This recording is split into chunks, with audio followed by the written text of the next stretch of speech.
Good morning, students. How are you all? I hope all are fine. Myself, Bhavna Jain, and welcome to my online session. Today's our new topic is fraction. First of all, we revise.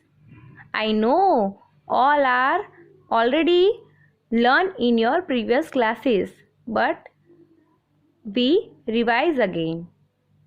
First, fraction means fraction क्या होता है? तो fraction मतलब आपके घर पे कोई cake आया हो और आप बोलो कि मुझे उसका हाफ पार्ट चाहिए, आधा चाहिए, तो उसका मतलब हुआ हाफ, मतलब कि आधा, उसको बोलते हैं फ्रैक्शन. यस. जैसे कि पिज़्ज़ा, अब घर पे पिज़्ज़ा आते हैं, है ना, उसके कितने पीसेस होते हैं? 8 पीसेस होते हैं कि नहीं होते हैं? अब उसमें आप टोटल कितने पीसेस हैं? 8 पीसेस, मतलब नीचे क्या आएगा? टोटल होल पार्ट 8 है तो 8 आएगा. उसमें से आपने एक पीस आपके पापा को दे दिया तो कितना हुआ? 1/8, मतलब जो सैडेड पार्ट है वो कितना है? 1, मतलब वो खा लिया. 8 पीसेस थे, उसमें से 1 पार्ट खा लिया. अब एक और पीस आपने आपकी मम्मी को दे दिया तो कितना सैड हुआ? 2 सैड हुआ. और टोटल कितने पीस थे? 8, तो 2/8 हुआ कि नहीं हुआ? सेम एज एक आपने खा लिया, है ना, तो टोटल पीसेस कितने हैं? 8. उसमें से खाए कितने? 3, मीन्स 3/8 हुआ कि नहीं हुआ? चलो अभी आगे तो और अच्छे से समझते हैं. ओके, अब यहाँ पे एक स्क्वायर है, उसमें है कि कितने पार्ट है? 1, 2, 3 एंड 4. कितने पार्ट है टोटल? 4 पार्ट है. जितने टोटल नीचे आएंगे 4 पार्ट, है ना. अब उसमें से 1 पार्ट आपको सैडेड करना है, मतलब ये होल पार्ट हुआ. कितने?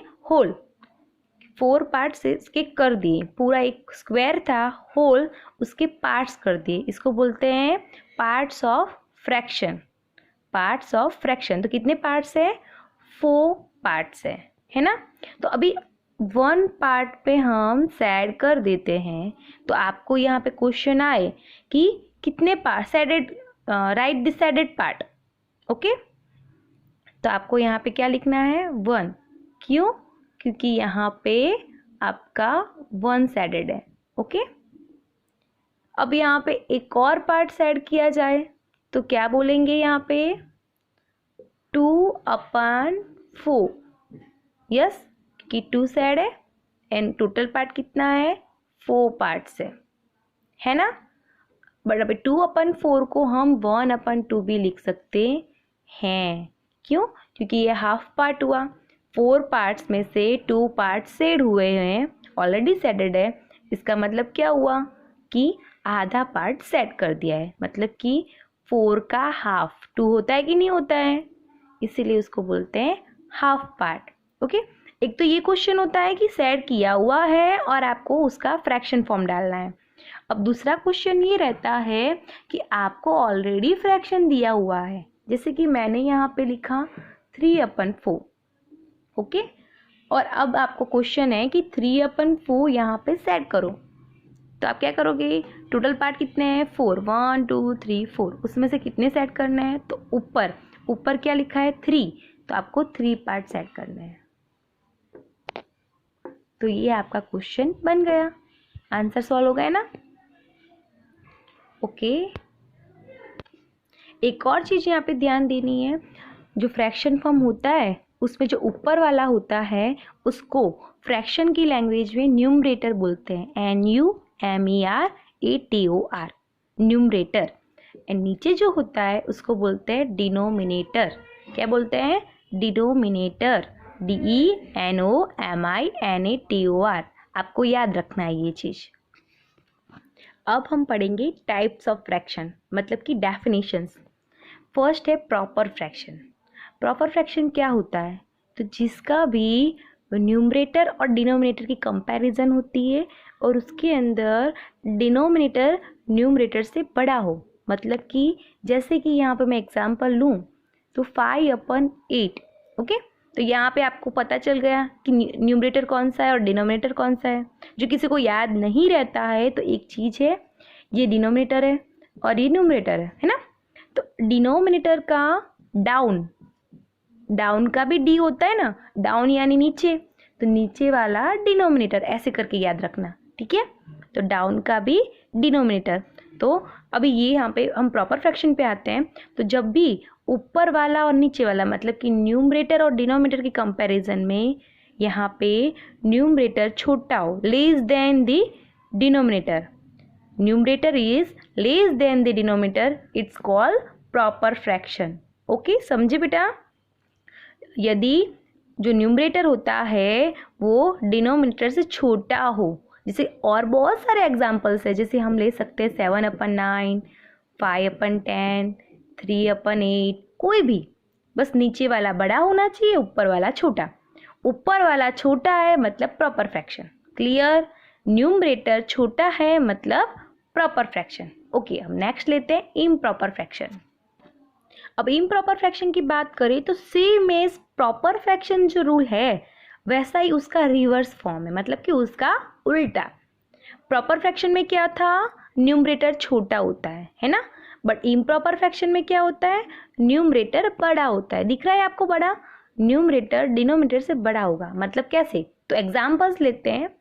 8/3, 6/2, 9/7। दिख रहे हो, न्यूमरेटर सब बड़े हैं और डिनोमिनेटर छोटे हैं, है ना। तो ऐसा कोई फ्रैक्शन आए और आपको पूछे कि आइडेंटिफाई द फ्रैक्शन, तो आपको क्या लिखना है यहाँ पे, इम्प्रॉपर फ्रैक्शन। ओके, समझे।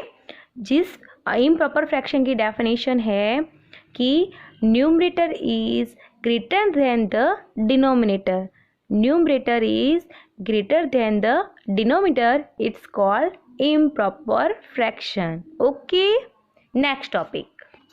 अब ओके, यहाँ पे लिखा मैंने मिक्स फ्रैक्शन। अब मिक्स फ्रैक्शन क्या होता है, तो मिक्स फ्रैक्शन का मतलब है कि यहाँ पे होल पार्ट और एक प्रॉपर फ्रैक्शन, उन दोनों का कॉम्बिनेशन बन के मिक्स फ्रैक्शन बनता है।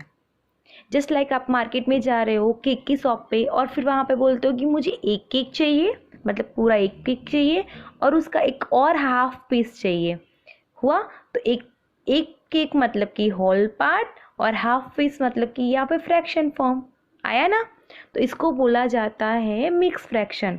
अब मिक्स फ्रैक्शन के क्वेश्चंस क्या होते हैं, तो मिक्स फ्रैक्शन के क्वेश्चन आपको ये आएंगे कि convert into mix fraction to improper fraction, और दूसरा क्वेश्चन आता है improper question fraction to mix fraction. ऐसे दो में कन्वर्जन करना होता है, ठीक है। आपको डेफिनेशन याद रखनी है। क्या होता है बेटा, कॉम्बिनेशन ऑफ होल पार्ट, ये कौन सा पार्ट है, होल पार्ट, दिख ही रहा है ना आपको, तो फ्रैक्शन फॉर्म में है ही नहीं, और combination of whole part then proper fraction. Proper fraction की डेफिनेशन तो आपको याद ही है ना। तो इन दोनों का कॉम्बिनेशन में क्या बोलते हैं, इसको मिक्स फ्रैक्शन, ठीक है। अब आगे का टॉपिक लेते हैं, इक्विवेलेंट फ्रैक्शन। अब इक्विवेलेंट फ्रैक्शन होता क्या है, तो एक ही फ्रैक्शन के सेम होते हैं उसको बोलते हैं। जैसे कि अभी मैंने 1/2 लिया, तो अभी 3/6 भी इसका इक्विवेलेंट फ्रैक्शन है। तो कैसे मैम, ये कैसे होता है, तो देखो यहाँ पे 1/2 है, अभी 6 का हाफ क्या होता है, 3 होता है, तो ये भी 1/2 हुआ, है ना। अभी जैसे कि मैंने एग्जाम्पल लिया 8 and 4, तो 4/8, तो 8 का हाफ कितना होता है, 4, तो ये भी इक्विवेलेंट फ्रैक्शन है। मतलब कि एक ही फ्रैक्शन के बहुत सारे इक्विवेलेंट फ्रैक्शन बनते हैं। आया समझ में। अब ऐसे ही हम दूसरे मतलब इक्विवेलेंट फ्रैक्शन के कुछ क्वेश्चंस एक और तरीके से आते हैं। जैसे कि एक तो आपका ये है कि आपको ये बोला जाए क्वेश्चन में कि आप 1/2 लिखा हुआ और बोला गया हो कि आप इसके फ्रैक्शंस लिखो, इक्विवेलेंट फ्रैक्शंस लिखो। ओके, एक एग्जांपल ये आता है कि जैसे यहाँ पे मैंने लिखा 1/4, ओके, और यहाँ पे मैंने ब्लैंक दे दी,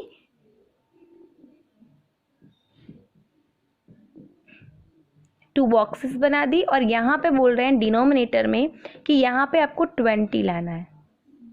अब डिनोमिनेटर 20 लाना है वो आपको पता चल गया, और ये 3 बॉक्सेस में आपको फिल करना है। तो कैसे करोगे? तो आपको 4 की टेबल में 20 कब आता है? जो नंबर से आप मल्टीप्लाई कर रहे हो दोनों नंबर से मल्टीप्लाई करोगे तो उसको इक्विवेलेंट फ्रैक्शन बोला जाएगा। जैसे कि यहाँ पे 4 लिखा है ना, तो यहाँ पे 4 5 20 होता है, तो हमने नीचे डिनोमिनेटर में 5 लिया तो न्यूमरेटर में भी 5 लेंगे, तो 1 5 कितना होगा? 5। मतलब क्या बना? 5/20। तो ये आपका लाइक फ्रैक्शन इक्विवेलेंट फ्रैक्शन है। क्या है? Equivalent fraction. इससे समझ में आ गया कि आपको इक्विवेलेंट फ्रैक्शन में किस तरीके से क्वेश्चन पूछा जाता है। एक तो आपको ये पूछा जाएगा कि ये क्वेश्चन है और यहाँ पे आपको इक्विवेलेंट फ्रैक्शन लिखने हैं। एक ये पूछा जाता है कि एक फ्रैक्शन लिखा हुआ है और डिनोमिनेटर दिया गया है और आपको उसमें ये फाइंड्स करने होते हैं। ये ऐसा कौन सा डिजिट लोगे, ऐसा कौन सा नंबर लोगे कि आपका इक्विवेलेंट फ्रैक्शन बनेगा। ओके, आगे हम पढ़ते हैं लाइक फ्रैक्शन। अब यहाँ पे लाइक फ्रैक्शन और अनलाइक फ्रैक्शन की बात करते हैं। लाइक फ्रैक्शन में क्या होता है? तो जिस फ्रैक्शन में डिनोमिनेटर सेम हो उसको बोला जाता है लाइक फ्रैक्शन। सेम इस अनलाइक फ्रैक्शन में तो क्या होता है? तो जिसके डिनोमिनेटर न्यूमरेटर सारे अलग हो उसको बोला जाता है अनलाइक फ्रैक्शन, है ना। बट इसमें लाइक एंड अनलाइक फ्रैक्शन में मेन चीज़ ध्यान रखनी है कि आपका प्लस माइनस वो सब करते हो तब डिनोमिनेटर सेम लाना कंपल्सरी रहेगा। ठीक है, वो हम नेक्स्ट टॉपिक में पढ़ेंगे। आज की वीडियो में हमें सिर्फ डेफिनेशंस पढ़नी है। तो यहाँ पे ये चीज़ ध्यान रखो, लाइक फ्रैक्शन की डेफिनेशन में आपको क्या रखना है? Same denominators. ओके, और अनलाइक फ्रैक्शंस में डिफरेंट डिनोमिनेटर्स। ये चीज़ याद रहेगी। अब हम नेक्स्ट लेते हैं यूनिट फ्रैक्शन, जो हमारा लास्ट डेफिनेशन है। ओके, यहाँ पे यूनिट फ्रैक्शन है, जिसकी यूनिट फ्रैक्शन में क्या याद रखना है? प्रॉपर फ्रैक्शन होगा। मतलब प्रॉपर फ्रैक्शन मतलब क्या है? डेफिनेशन याद है ना, जिसका न्यूमरेटर और डिनोमिनेटर के कंपैरिजन में न्यूमरेटर लेस देन हो, मतलब कि छोटा, उसको प्रॉपर फ्रैक्शन बोलते हैं ना। तो प्रॉपर फ्रैक्शन में जिसका न्यूमरेटर 1 ही हो उसको यूनिट फ्रैक्शन बोलेंगे। मतलब कि कोई भी ऐसा फ्रैक्शन आए जिसमें ऊपर न्यूमरेटर 1 है तो वो कौन सा फ्रैक्शन होगा? Unit fraction. क्या बोलेंगे उसको? Unit fraction. ओके, आई होप कि इस वीडियो से आप लोग को फ्रैक्शन की डेफिनेशंस लर्न हो चुकी होगी। मैं आपको वर्कशीट्स दूंगी और डेफिनेशन की वर्कशीट दूंगी, तो आप लर्न कर लेना और अच्छे से ये वीडियो समझो। आई होप कि you enjoy my this online session. Stay home, stay safe, bye bye.